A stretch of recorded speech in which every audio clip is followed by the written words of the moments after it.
O que a gente vai começar a desenvolver na disciplina de ensaios 1? Vocês têm pela frente, né, que conhecer os diversos tipos de materiais que nós podemos aí empregar, não só na parte da metalurgia, né, porque, bem entendido, que nem sempre, quando a gente fala em mecânica, necessariamente a gente tenha que estar falando, né, de aço. Eu acho que isso aí já está legal, né, esse contexto, essa ideia para todo mundo. Nós temos que entender aqui, em ensaios 1 e 2, quais os materiais que a gente tem aí, né, como insumos para o nosso ramo, né, de matéria-prima aí para diversos campos. Aqui em ensaios 1, o que a gente vai começar a verificar? A gente vai falar dos polímeros, dos cerâmicos, dos materiais híbridos, né? Dos materiais, né, aço, como se comporta, como é o processo de obtenção, né, de tais materiais, e bem como o que são os ensaios que a gente vai ter, né, pertinentes a esses materiais. Bem, do que se trata os ensaios? Lembrem-se que nós temos aí duas maneiras de verificar as coisas. Tanto a maneira destrutiva, que nós vamos começar já a estudar, e a não destrutiva. O que quer dizer isso? Isso, na prática, significa aquilo que vocês veem dentro da indústria. Muitas vezes, eu preciso ensaiar uma peça, e o que eu faço? Eu vou obter um pedaço dessa peça, uma amostra dessa peça, e vou levá-la para lá, para dentro do laboratório. Nos ensaios, às vezes, né, nós não podemos, quando nós temos uma fábrica operando, por exemplo. Vocês têm, vamos fazer um exemplo aí, né, hipotético para nós aqui, uma indústria operando por duto, uma refinaria, né? O Clay aí que trabalha lá dentro da refinaria. Chega lá o insumo, que é o quê? Que tipo de material é o insumo lá para destilação de combustível, de óleo, enfim.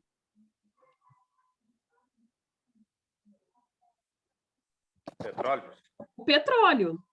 Ele chega por dutos, né? Existe um pier que vai trazer esse petróleo, né? Ainda numa matéria-prima, né? Bem primitiva, né? Até ele ser destilado. Bom, o Clay lá foi e verificou que nessa linha nós temos lá um vazamento. Ou nós temos algo que a gente está achando em discordância, a pressão não está mantendo, alguma coisa está acontecendo. A gente vai fazer um ensaio com amostragem.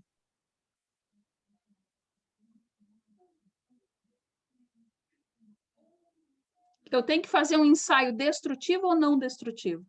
Nós vamos ver isso com mais calma, mas é só para a gente começar a entender do que nós estamos tratando hoje, iniciando nessa caminhada aí de ensaios de materiais e tecnologia dos materiais. Nós vamos fazer um ensaio de qual a gente não comprometa a linha, correto? Posso fazer uma ultrassonografia, um ensaio sonoro, ensaios que me deixem, né, seguros do que realmente acontece, não só na superfície, mas como no interior, no DNA do material, por dentro da peça.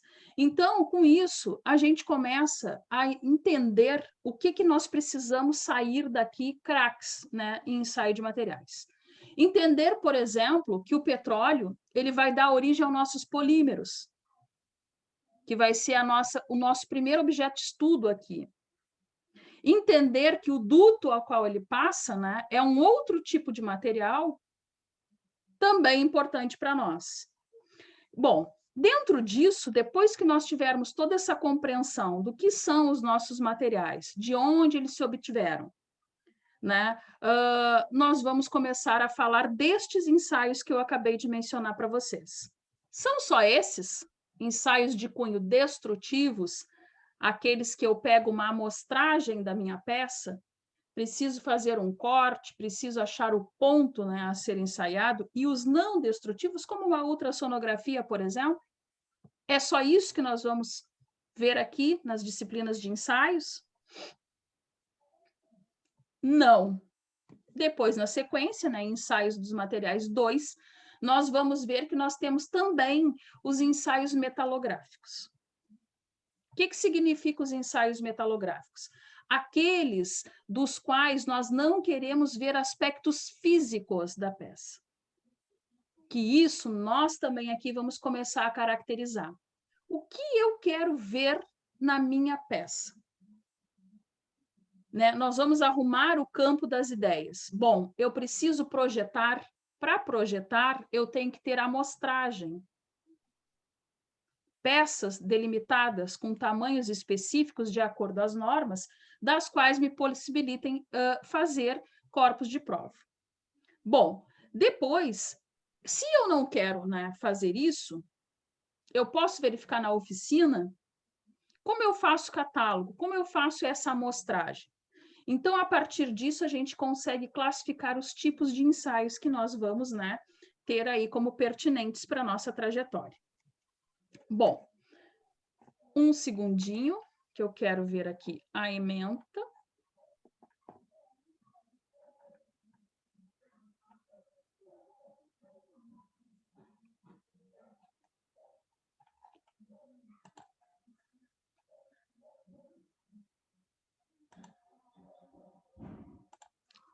Vou parar de... Perdão, não estava gravando mesmo, eu não sei onde que parou. Eu acho que essa coisa de ir no slide e voltar, porque aí eu não enxergo a tela se eu botar o slide, então eu acabo voltando para poder ver vocês. Bem, mas eu falava ali, né, que assim como a gente vai ver, desde o nosso processo lá de fundição do ferro, para que a gente obtenha aço, né, as ligas, né, enfim, nós também vamos ter para outros materiais, como, por exemplo, o alumínio. Alumínio é utilizado aí em vários, né, segmentos. Só no segmento da indústria mecânica? Não, né? A gente sabe aí que nós temos diversos setores, inclusive, né, o setor elétrico, né, que utiliza bastante já esse tipo de material, né? Assim como alumínio, nós vamos também entender sobre quem mais que está faltando a gente falar aqui, que não estava ali na ementa. A questão dos cobres, né? Do cobre, né? Também vamos entender ali, né, como se constitui, qual é o princípio aí de obtenção do mesmo. Bom, aqui eu tenho aqui a bibliografia, né, que nós vamos utilizar.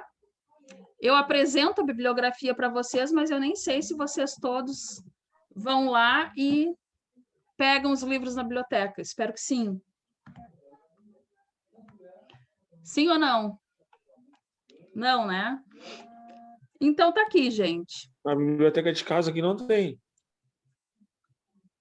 Não tem nessa biblioteca aí, mas a escola está aberta para quem precisar de algum livro, tem bastante livro lá. Eu, inclusive, gosto de lá dar uma leitura, né, para todos lá, enfim. E aí, quando vocês precisarem, podem passar lá também. Bom, o que nós vamos ver, né, iniciar aqui nesta aula e depois na outra? Ó, um estudo aí dos nossos metais. Quem são os nossos metais? Quem são?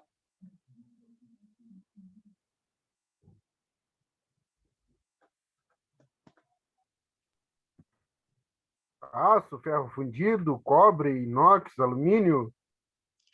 O que significa ser um metal, quimicamente falando?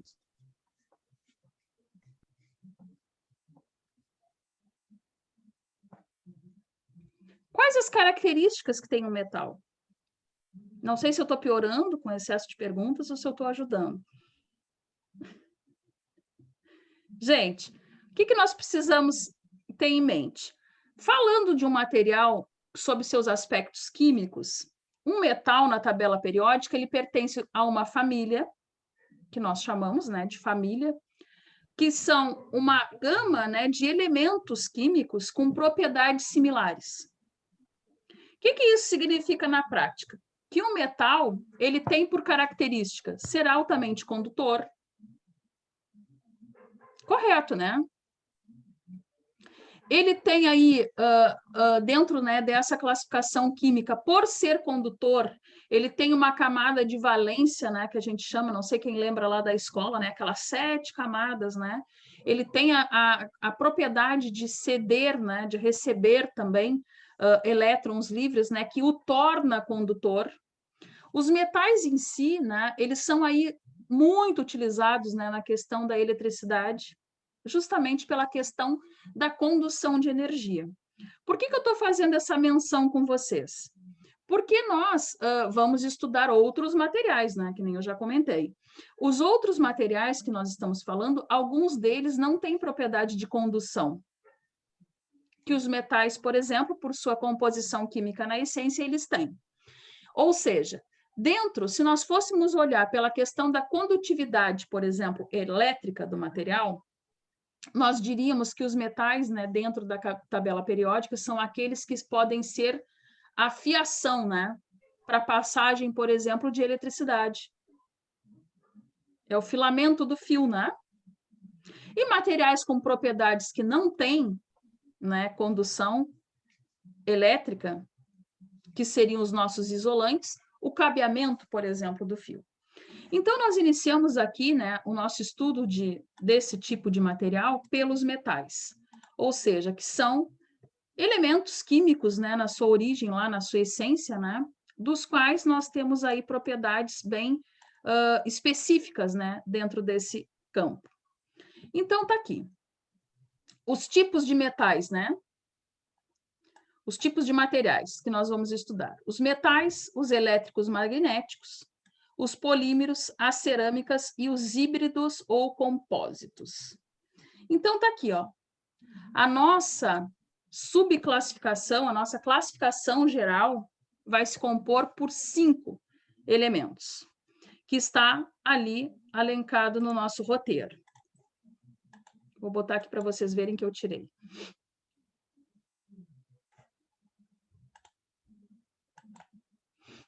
Então, como é que a gente vai fazer a classificação disso sempre?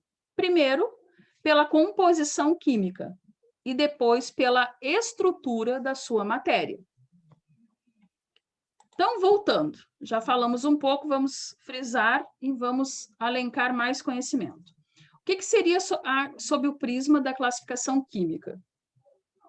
Esse a gente já falou aqui.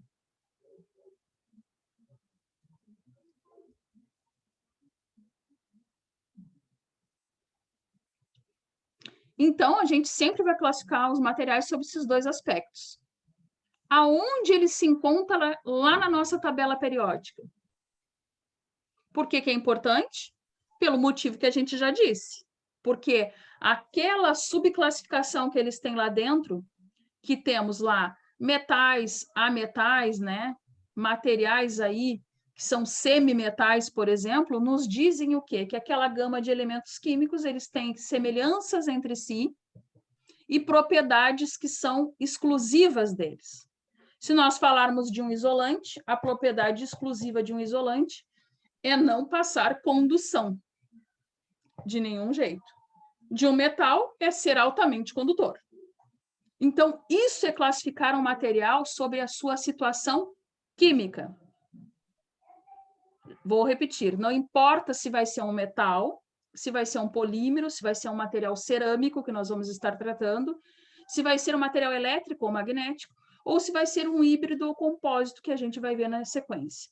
Nós vamos sempre, primeiramente, entender como ele se comporta quimicamente. Quimicamente, quando a gente está analisando, né, algum corpo de prova, alguma peça, algum tipo de material, a gente está sempre querendo ver o quê? O DNA, né? É como se nós estivéssemos tirando ali uma amostra do corpo para entender a sua estrutura. É um exame de sangue, vamos dizer assim, para a gente entender o que está circulando naquele material na sua essência.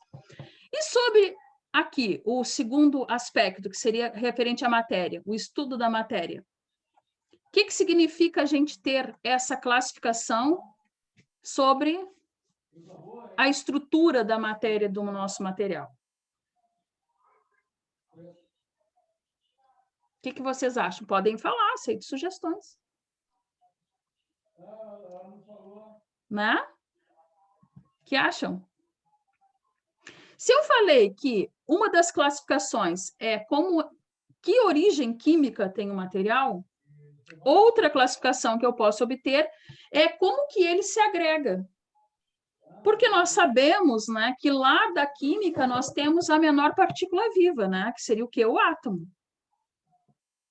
Se nós temos isso, né, nós temos aí um conjunto de estruturas moleculares, né, que vão dar a origem do nosso material.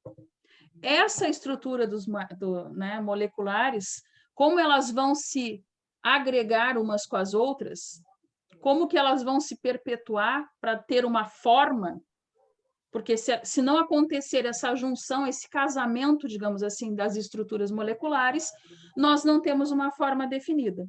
Uma vez não tendo uma forma definida, a gente não tem como fazer, né, todo aquele objeto de estudo.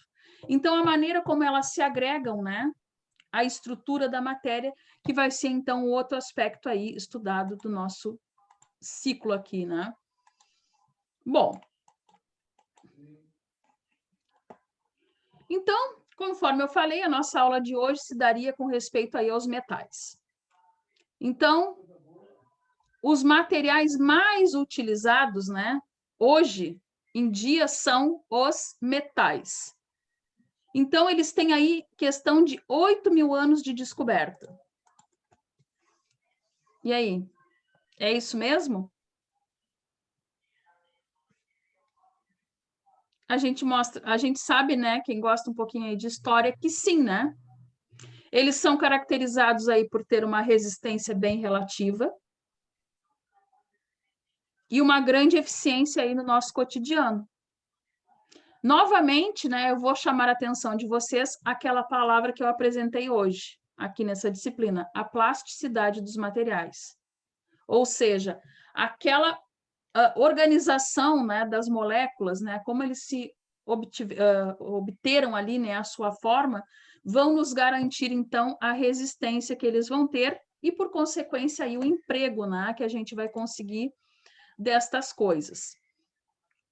Bom, eles também aí têm boa resistência mecânica, né?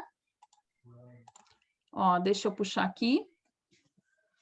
Até aí tá tranquilo? Todos concordam que eles têm boa resistência mecânica?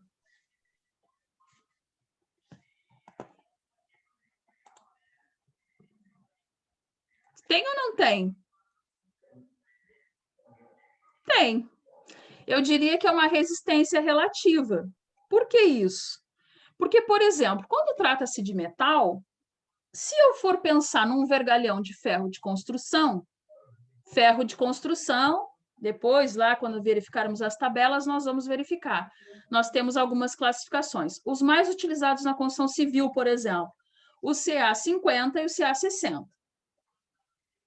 Vergalhões. Eu tenho uma alta resistência nele? Claro que sim, né? Pois eu consigo, por exemplo, colocar um pilar, que é uma estrutura de concreto armado, né, no sentido vertical, e ele sustenta aí arranha-céus, tranquilamente, se tudo bem dimensionado, né? Estou falando em situação aí, né, com tudo, com projeto em dia. Mas se eu tiver, por exemplo, uma chapa metálica com uma espessura, não aí 20 milímetros, que já seria um vergalhão, mas com uma espessura bem pequena. Eu tenho uma boa resistência mecânica?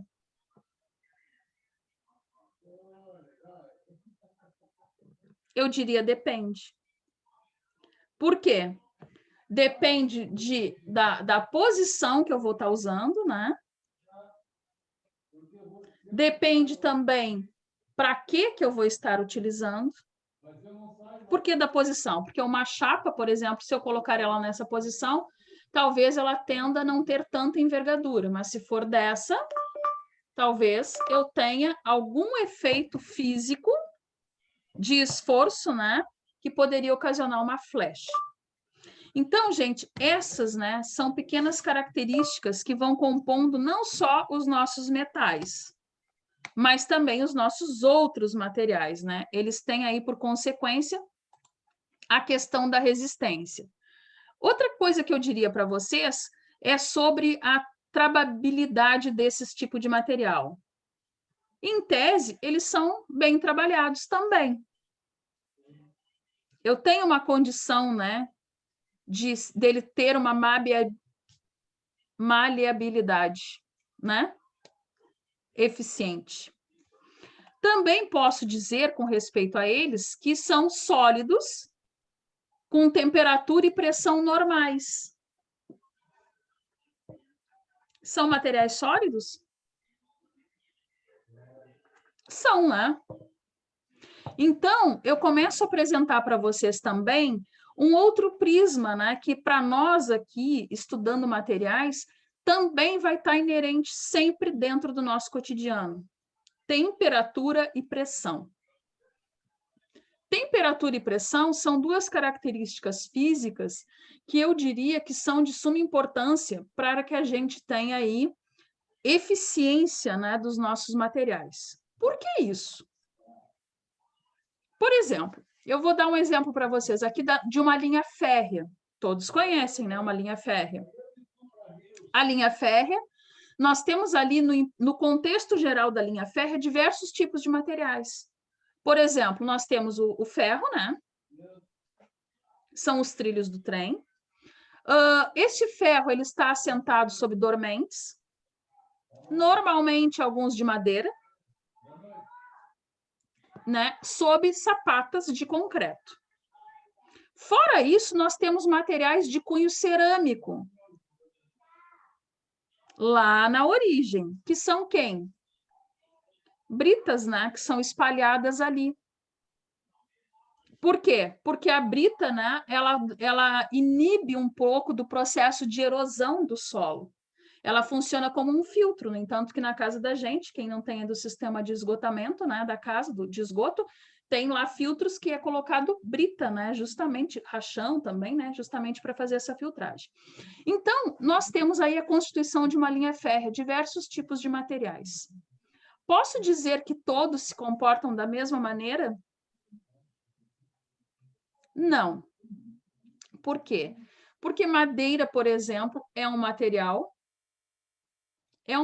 que a gente encontra na natureza, ou seja, ele não tem confecção por ação humana na sua essência. Nós temos o ferro com outro processo de dilatação, e que quando pressionados, né, neste caso a pressão trata-se, né, do esforço físico, né, do passar do trem, por exemplo, existe todo um processo de dilatação. O que eu quero dizer com isso? Que aquele conjunto inteiro houve um bom projeto. Desde os chumbadores, né, que tem uma origem lá mecânica, que foi colocado, por exemplo, para chumbar os trilhos nos dormentes, né? E por que todo esse contexto? Só para suportar o peso próprio do trem, né? O peso que vai ter o trem com a carga, seja ela passageiros, né? Ou... Não, por causa do processo de dilatação. Por quê? Porque temperatura e pressão são o quê? Oscilantes. Eu diria que em dias muito quentes, nós temos um processo de temperatura que não chega a dar uma dilatação imensa, por exemplo, nos trilhos. Pode abrir o microfone, Robson, acho que tu quis falar. Ah, não foi aqui? Tá. Então, nós temos um processo. Quando nós passamos ali com o trem, o que acontece? A fricção, né, do peso próprio do veículo, né, dessa máquina ferroviária, com os trilhos, acontece lá um aumento da temperatura. Então, aí se explica outras coisas. Eles são grudados, por exemplo? Eu posso grudar aqueles metais um no outro? Não, né? Nós temos as juntas de dilatação, que a gente chama. Já viram, né? Que não é grudado tudo uma coisa em outra, né? Já. Por quê? Porque existe esse processo dilatatório. Então, mostrando que eles têm boa resistência mediante condições normais. de temperatura e pressão. Bom, aí vocês poderiam me dizer, a gente ainda não está falando desse material, né, que seria um cerâmico, por exemplo. Tá, mas então, e como funciona, por exemplo, uma cerâmica? Essa aí que a gente coloca como piso. Tem processo dilatatório? Tem efeito da temperatura e da pressão? Sim, ela não é aquecida? Sim, isso mesmo, ela tem. Mas a resistência dela funciona, o processo, né, que nós temos para distribuir aquele esforço, né, é diferente. Está ligado a quem? A plasticidade do material. A como ele é no seu DNA. Por exemplo, se eu deixar uma marreta cair numa barra de ferro, provável que não aconteça absolutamente nada. Nenhum pegão na barra. Se eu deixar cair numa cerâmica, no ato. Se eu pegar e expor uma barra de ferro, exemplo dado, né, de uma ferrovia, eu vou ter ali um aquecimento da linha, uma consequência de um processo dilatatório, que vai ser absorvido, né, por tudo aquilo que eu falei, pela madeira, pelos dormentes, e vão ser distribuídos em bulbo de tensões na Terra. A gente já sabe disso. Mas, numa cerâmica, não. No entanto, que nós verificamos isso, por exemplo, em materiais cerâmicos, se vocês forem fazer compras de um piso para a casa de vocês, o vendedor vai dizer, quem sabe leva uma caixa a mais, porque se faltar, não vai se conseguir igual. Por quê? Porque ela é feita como? Por um processo de queima, né? Em fornalha, assim como os outros materiais. Mas ela não tem a mesma resistência, né? Mediante temperatura e pressão, como os nossos metais, por exemplo. Quais outros materiais que vamos estudar que a gente já pode falar agora que também não se comportam muito bem mediante pressão e temperatura? Que acham? Dos que eu já mencionei que vamos estudar aqui. Plástico? Plástico. Foi o Nicolas, né, que falou. Oi, professora. Plástico, perfeito. Normalmente, os plásticos não têm boa aceitação em temperatura e pressão.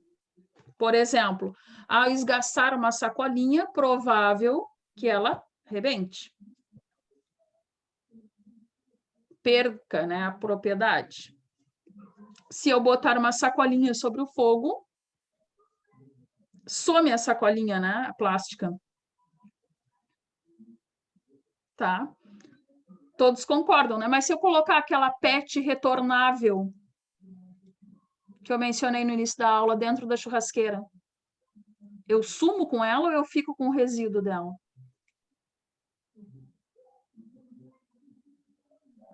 Resíduo. Com resíduo. Isso tem a ver com a questão dos termoplásticos e termofixos, que nós falamos também. Então, gente, eu diria assim, nesse primeiro momento aqui, né, de apresentação da disciplina, que ela é pelo menos eu assim considero, acho que vocês também vão considerar. Nós vamos entender, né, de uma maneira simples, rápida, coisas do nosso cotidiano. Coisas do porquê, né, que é a mesma coisa na sua essência, mas se comporta diferente. Por questões químicas, né? Por questões físicas também, aspectos, né? Não só do DNA, mas como da estrutura daquele elemento a ser estudado. Não sei qual é a primeira observação aí de vocês com respeito à disciplina, o que estão achando? Isso é o que a gente vai estudar aí ao longo desses 10 dias, né?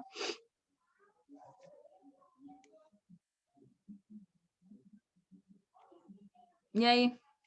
Ninguém diz nada? São os aspectos lá que a gente vai verificar. O macro e o micrográfico. Nós vamos trabalhar com coisas minúsculas em microscópio e com auxílio de um computador para fazer a análise. A análise de quem? Química e morfológica, né, da matéria. Aqueles dois aspectos que eu falei, que era estrutura química e estrutura molecular. E no ensaio macro, o que vocês vão ver? Que eu não falei disso, né? Quando apresentei a disciplina. Vocês vão ver uma região maior, ou seja, em corpo de prova moldado, né, em resina, coisas mais amplas, que o olho, né, humano tem a percepção. Então, eu diria assim, nós temos tudo para dar certo aqui nessa disciplina, ela é uma disciplina tranquila, eu acho que é interessante, porque é uma aula que tende a não ser muito chata, né, porque a gente acaba conhecendo aí os materiais e coisas do nosso cotidiano que a gente não se dá conta, como isso que a gente falou da sacolinha, por exemplo, né, que o Nicolas falou, né, a sacolinha vai destruir na churrasqueira, mas a PET não. Então, coisas que parece tudo a mesma coisa, mas que tem uma subclassificação geral. Então, amanhã eu encontro vocês, hoje vou deixar vocês embora mais cedo, ok? E aí, amanhã, então, a gente se reencontra aqui e vamos fazer aí um amplo estudo dos nossos metais. Beleza? Tá. Bom, então vou anotar aqui. O Leno... Errou descolorado. Pelo que eu Junto estou com vendo uma UTI, aqui. né? O Leno, Nunca. o José, o Clay, o Elson, o Cristiano, o Rodrigo. Já vai acabar. Eu também, hein? O João, eu estou Ah, escutando. eu ouvi isso aí. Já vai acabar. Eu escutei. O Gabriel.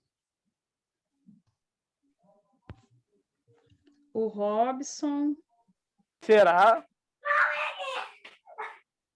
O Rafael.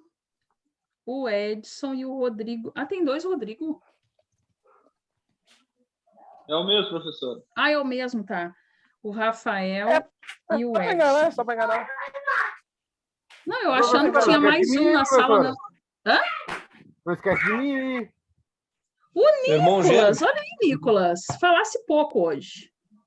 Ô, professora, Também tava vou conversando contar, com Ô, outro. professora. vou É por contar o isso que a gente que tava ela falando no sabe WhatsApp, com outro. professora. O que tá falando? Eu vou contar o que o Nicolas tava falando no WhatsApp. O Nicolas pegou e disse pra mim assim, ó, tira o Não, teu deixa. boné, que tu fica mais bonito sem boné. Ah, não acredito. Tinha que ser Foi isso colorado aí. mesmo. Ah, sério? É isso aí, Ah, daí rapaz. sim, né? Tá louco, meu. Vou sair embora depois. Aí acabou com a aula, professora. tá Acabou. louco, cara. nada. Não, olha. Não, é o Elcio e o Leno achando que são Olha, modelos. se me deu boné. Essa gurizada é terrível. Pode crer. Barbaridade. Vocês não existem. Imagina, professor, coitado do outro professor. Tá Ô, louco. professora, tem uma pergunta pra lhe fazer. Quem falou? Leno, eu queria saber, a senhora não sabe nada de alguma mudança das aulas serem presencial, algo do tipo, até as práticas, algum tempo, com essa mudança agora da pandemia, alguma coisa assim? Eu perguntei pra senhora que a senhora trabalha lá, né? Isso aí tinha que ser diretamente com alguém da diretoria, mas já Sim. aproveitando. Olha, o que o Rafa lá me comentou é que existe, né, a possibilidade. Mas o que está ocorrendo na prática? Para que as aulas retornem, é necessário que tenha um rodízio. Ou seja, por exemplo, aqui vocês são quantos? 14. 12, né? Não, 12, Não. 12. 12. São 12, Acho né? que são 13, na 11, verdade. né? 11, porque tem Não 2 caiu agora. Rodrigo Ah, e uma Viviane aqui que não conta. Bom, se bem que eu tenho que contar, o professor, né, tem que contar pela população da sala. Aí o que ocorre? Eles pensam que num curso, né, no caso de vocês, um curso mecânico, né, um curso técnico, vai ficar meio complicada a questão do rodízio. Aí teria que ter uma espécie de filmagem para os que estão em casa, para assistir em tempo integral. O que na prática não funcionaria muito bem para as aulas de laboratório, porque o que ocorre? Acaba que para todos terem a mesma oportunidade, teria que repetir a aula. E eu não sei, as salas lá também se contemplariam muitos alunos. Por exemplo, só para vocês terem uma ideia, as minhas crianças voltaram para a escola e elas estão, uma está integral, porque não houve muita adesão, ela só tem 3 alunos assistindo aula na turma dela, e a outra 5. Gente, isso é completamente inviável. E eu acho que no final prejudica muito quem ficou em casa, porque tu acaba que, queira ou não, tu vai te atender melhor quem está do teu lado.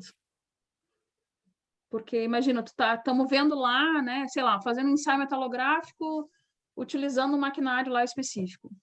Tá, mas quem não está perto não está tendo aquela vivência ali. Aí, na outra semana, vai outro grupo. Eu não sei dizer exatamente como vai ficar isso. O Rafa ficou de retornar para a gente, mas, a princípio, não tinha nenhuma espécie de liberação da Secretaria de Educação para o retorno. Porque nenhuma escola técnica voltou, né? Até o presente momento, de fato, voltou às particulares e algumas do município. Então, assim, para vocês, até onde eu sei, não tem expectativa. Não para esse mês. Mas acredito que Só tem o ano que bastante tempo vem. ainda. Esse começou o curso ainda, tem bastante coisa. O ano ainda. que mas é que assim, eu não sei. Só ano eu que acho vem, eu acho, sim. Também acho. Porque, por exemplo, ensaios, né, é uma disciplina que dá para usar bastante as coisas ali do laboratório. Com o professor Alex, eu lembro assim de quando eu estava trabalhando nos mesmos períodos que ele trabalha muito em laboratório, sabe? Então, até porque a disciplina dele requer isso, né? Ele trabalha basicamente com fabricação e algumas outras disciplinas. Então, assim, vocês estão perdendo muito de não estar lá, no meu ponto de vista. Porque, bom, eu não sei, né? Eu também sou uma... como é que eu diria?